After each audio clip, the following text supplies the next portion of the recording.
अस्सलाम वालेकुम, मेरा नाम सर यासीन है। मैं यूएमसी उम्मीद मल्टीमीडिया चैनल में आपको खुश आमदीद कहता हूँ। आज हम क्लास 10 का लेक्चर नंबर 15 डिस्कस करेंगे बायोलॉजी का, removal of extra carbon dioxide and oxygen, यानी पौधे से फालतू कार्बन डाइऑक्साइड और ऑक्सीजन कैसे निकाली जाती है और इससे रेलिवेंट कुछ topic. Basically, in daytime, carbon dioxide produced during cellular respiration is utilized in photosynthesis and is not waste product.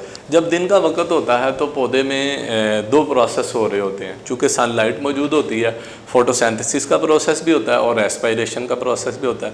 Photosynthesis ऐसा प्रोसेस होता है जिसमें कार्बन डाइऑक्साइड और वाटर आपस में मिलकर ग्लूकोज और ऑक्सीजन बनाए। ये प्रोसेस फोटोसिंथेसिस कहलाता है और ये पौधों के पत्तों लीव्स के अंदर सनलाइट की मौजूदगी में डे टाइम में होता है। और उन्हीं सेल के अंदर, जैसे ये पत्ते के आप सेल्स देख रहे हैं, ये सेल मीजोफिल सेल्स हैं।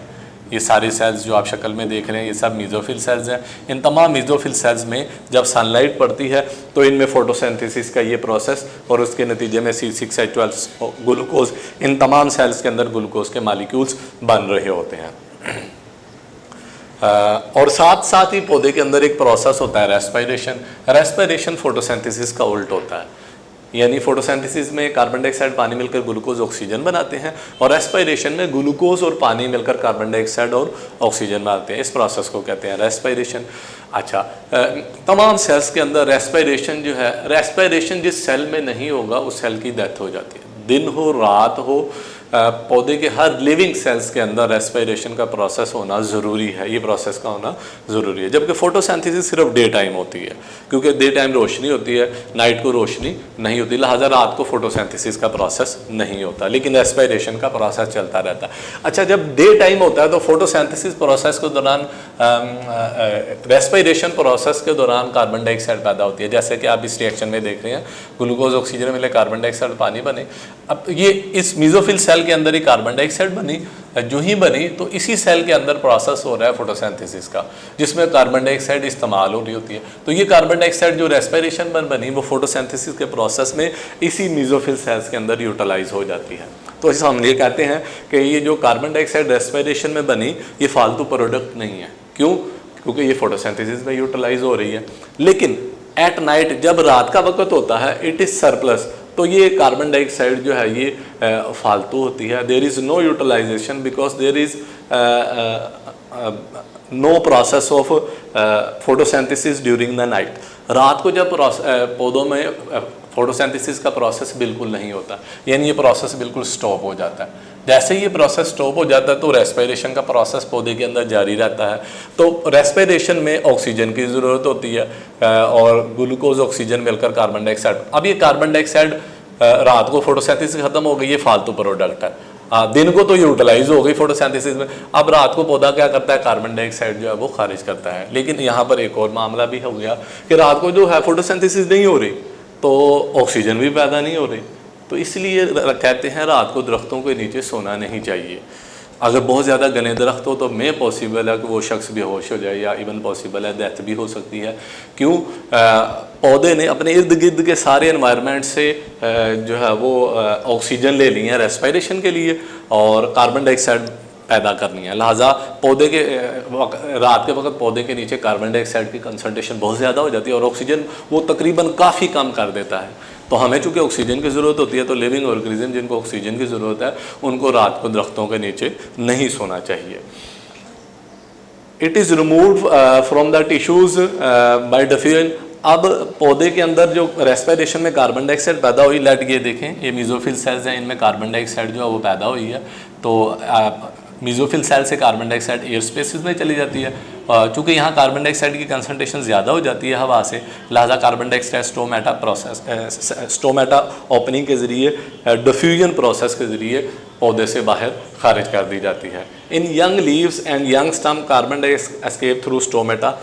पत्ते हों या स्टेम हो, उनमें स्टोमेटा सुराखों के ज़रिए कार्बन डाइऑक्साइड को जो है नाइट के वक्त खारिज कर दिया जाता है, क्योंकि ये एक फालतू प्रोडक्ट होता है।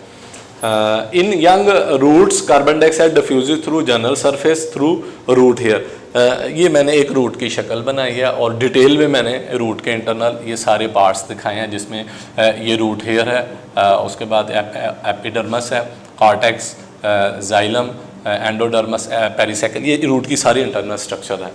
अच्छा, अब कार्बन डाइऑक्साइड जो है ये रूट की सतह के ज़रिए खारिज कर दी जाती है, यानी सरफेस से जो है वो सेल्स में कार्बन डाइऑक्साइड बनी तो सरफेस से डिफ्यूजन प्रोसेस के ज़रिए खारिज कर दी। जैसा कि मैंने इधर शेप में भी दिखाया, ये कार्बन डाइऑक्साइड अंदर रूट में पैदा हुई, कंसनट्रेशन ज़्यादा हुई, कार्बन डाइऑक्साइड ज़्यादा मिकदार से कम की तरफ जाना, ये प्रोसेस डिफ्यूजन कहलाता है। तो रूट अपनी सरफेस से ही बगैर किसी ओपनिंग के कार्बन डाइऑक्साइड गैस जो है वो रिलीज़ कर, जैसा कि आपने देखा लीव्स में तो ओपनिंग है ना, सुराख है, जिन्हें हम स्टोमेटा का नाम दिया, इस शक्ल में आप देख रहे हैं। इन स्टोमेटा के ज़रिए कार्बन डाइऑक्साइड गैस जो है वो खारिज हुई, लेकिन जड़ के अंदर, रूट के अंदर ऐसा नहीं है, वो सतह से ही डिफ्यूज़न के ज़रिए कार्बन डाइऑक्साइड जो है वो खारिज कर दी जाती है।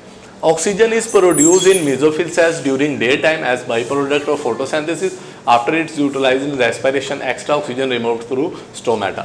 अच्छा, आपने देखा कि ये ऑक्सीजन जो है मेसोफिल, ये पत्ते के सारे मेसोफिल सेल्स हैं। जो तरतीब में सेल्स नज़र आ रहे हैं सारे पहली साइड मेसोफिल है, और ये जो बेतरतीबे नज़र आ रहे हैं ये सारे स्पॉन्जी मेसोफिल्स हैं। इन सारे सेल्स के अंदर तरतीब वाले हों या बेतरतीबे हों, मेसोफिल है, इनमें फोटोसिंथेसिस होती है और उसके नतीजे में ऑक्सीजन जो है वो पैदा होती है। अब जब ऑक्सीजन पैदा होती है, मैंने डिस्कस किया था, जो फोटोसिंथेसिस में ऑक्सीजन पैदा होती है वो रेस्पिरेशन में इस्तेमाल होती है, और रेस्पिरेशन में जो कार्बन डाइऑक्साइड पैदा होती है वो फोटोसिंथेसिस में इस्तेमाल होती है।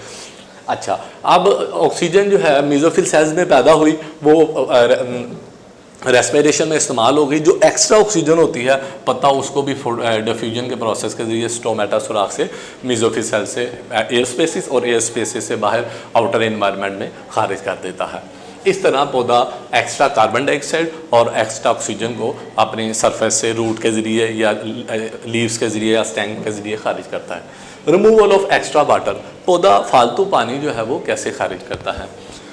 Plant obtain water from the soil and it also produce during respiration. अच्छा, पौधे में पानी, पौधा पानी दो तरीक़ों से हासिल करता है। एक तो पौधों की जड़ें, रूट हेयर ज़मीन से पानी ऑब्जर्व करती हैं और वो पत्तों तक पानी पहुंचता है। दूसरा, पौधों में एक प्रोसेस होता है रेस्पिरेशन, जैसा कि ये आप देख रहे हैं, ग्लूकोज ऑक्सीजन मिले, कार्बन डाइऑक्साइड और पानी बने, इस प्रोसेस को कहते हैं रेस्पिरेशन।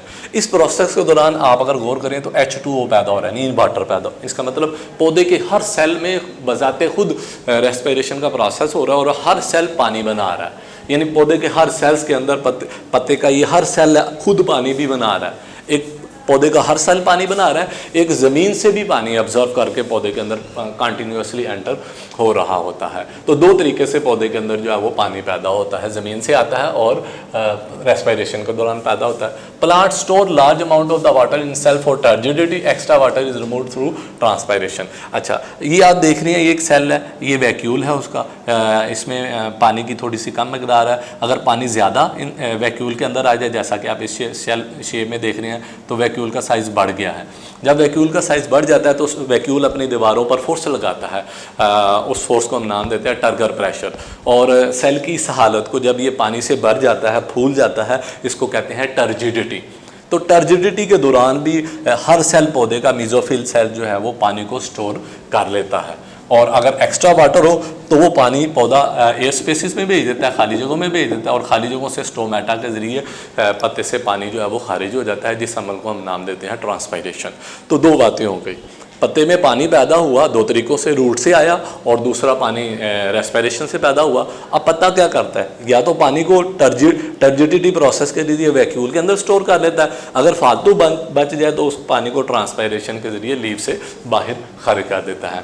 एट नाइट, रात के वक्त transpiration does not occur because plant have stomata, लेकिन जब रात का प्रोसेस होता है ये स्टोमेटा सुराख तो क्लोज हो जाते हैं, ट्रांसपायरेशन का अमल भी रुक जाता है। इसका मतलब पौधे से पानी रात के वक्त खारिज नहीं हो सकता।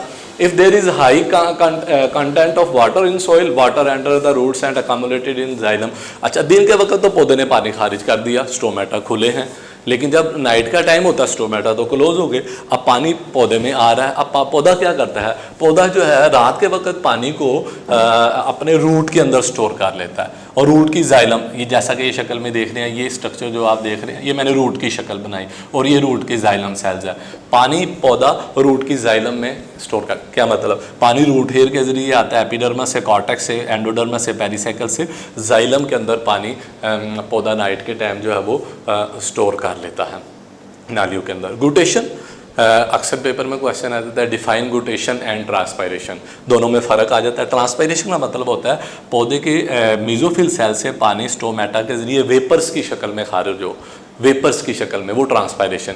गुटेशन प्रोसेस क्या है, अक्सर हम सुबह पार्क में जाएं तो घास के पौधे जो है उस पर पाँव लगाएं तो घास के ऊपर पानी लगा होता है, वो पानी हवा से नहीं आता, घास के पत्तों से पानी लिक्विड की शक्ल में खारिज, जैसे आप ग्रास का एक लीफ दे रहे हैं, इसके ऊपर पानी के ड्रॉपलेट्स कतरे मौजूद हैं, इसका मतलब पौधे से पानी लिक्विड की शक्ल में भी निकलता है और पौधे से पानी वेपर्स की शक्ल में भी निकलता है। अगर लिक्विड की शक्ल से पौधे से पानी निकले तो इस प्रोसेस को हम नाम देते हैं गुटेशन, और अगर वेपर्स की शक्ल में निकले तो इस प्रोसेस को हम नाम देते हैं ट्रांसपेरेशन। तो ट्रांसपेरेशन में हमें पानी जो है नज़र नहीं आता, पत्तों से पानी निकल रहा होता है, लेकिन गुटेशन में पत्ते के ऊपर पानी जो है वो मौजूद होता है। Some plants such as grasses force water through special pore present at tips and edges and form drops. कुछ पौधे ऐसे हैं जिन पर सुराख होते हैं, वो सुराखों के ज़रिए पानी को अपने किनारों पर खारिज कर देते हैं और वो पानी उनके ऊपर, पत्तों के ऊपर आकर स्टोर हो जाता है। अक्सर गोभी के फूल के ऊपर भी पानी ड्रॉपलेट्स की शक्ल में मौजूद होता है, तो इस प्रोसेस को हम गुटेशन कहते हैं।